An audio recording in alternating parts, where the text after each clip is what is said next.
Toshkent shahar qurilish va uy-joy kommunal xo'jaligi sohasida hududiy nazorat qilish inspeksiyasi xodimlari tomonidan ko'p qavatli turar joy binolaridan foydalanish qonun qoidalariga rioya etilishi yuzasidan nazorat tadbirlari davom etmoqda. Navbatdagi ana shunday tadbirlardan biri ommaviy axborot vositalari xodimlari ishtirokida Toshkent shahar Shayxontohur tumani Labzak dahasi hududida o'tkazildi.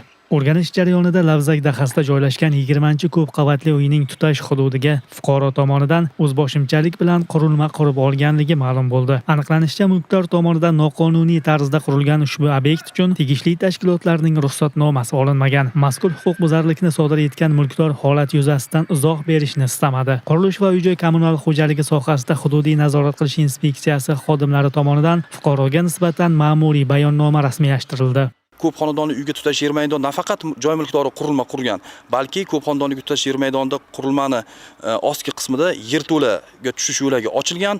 Undan tashqari o'sha fasad qismiga o'zgartirish kiritib, tayanch devor buzilgan holati aniqlandi.